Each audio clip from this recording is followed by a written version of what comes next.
Hello and welcome to my screencast. Today, the topic I'll be discussing is social media identity and the classroom in the digital age. What is social media? Social media is a term that is broadly used to describe any number of technological systems related to the collaboration and community.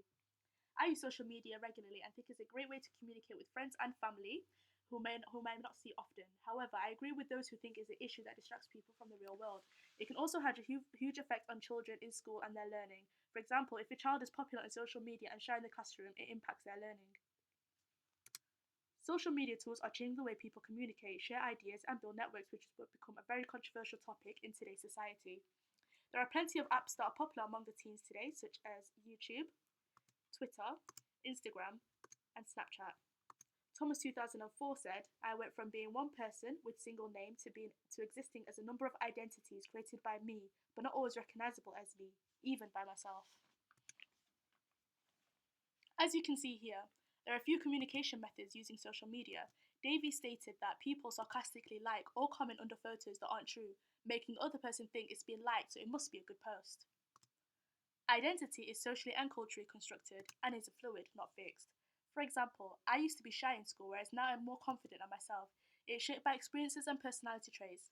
Popularity on social media among school children can create a negative environment in their educational setting. Now I want you to ask yourself, who are you?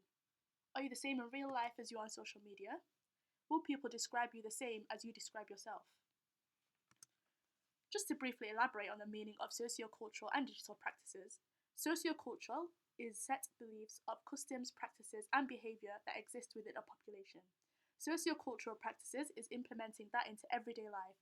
So in this instance, we are looking at the normal social media and how it affects society. Digital literacy is the ability to use digital technology, communication tools, or networks to locate, evaluate, and use to create information.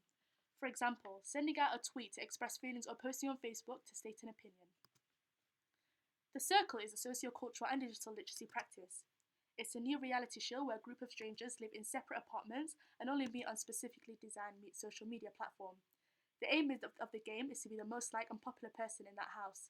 They can be whoever they want, change their gender, race, sexuality, and profession with the hopes of winning the show. Whoever is voted the least popular is the one blocked from the game. The winner of the game was a man catfishing the contestants by using a picture of his girlfriend. As previously mentioned, I use social media to interact and communicate with people I don't often see. This means I post my favourite pictures, memories, or anything else I want them to see. I believe everyone does this and only wants to show the good and not the bad. The claim made by Goffman in 1959 supports my idea where he said, "We are all just actors trying to control and manage our public image. We act based on how others might see us." There are a lot of people debating whether this was a good idea or not. However, there were some who defended the show and stated their opinion overall, stating that the Circle shows us that social media is fake and everyone just wants to show their best side.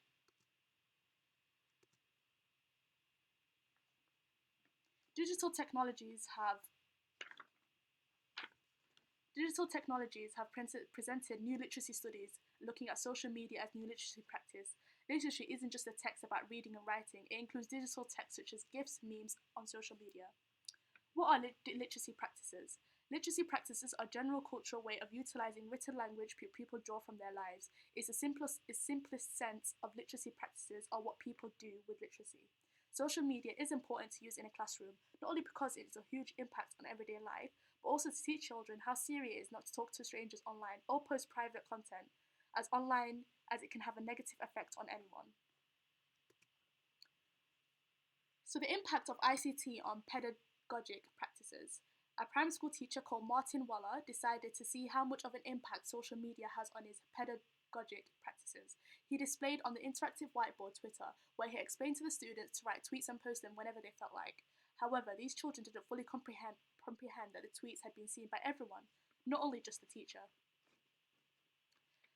Digital technologies have presented new challenges to the teachers in recent years, and he has recognised that literacy has become embodied in the communication systems that technologies and the internet provide. Multimodal teaching is a style in which students learn material through a number of different sensory modalities.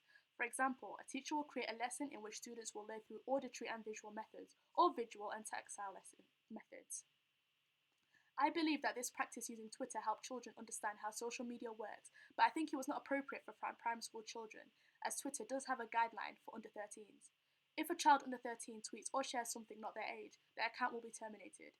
So the challenge with this theory is that children could break the Twitter terms and conditions.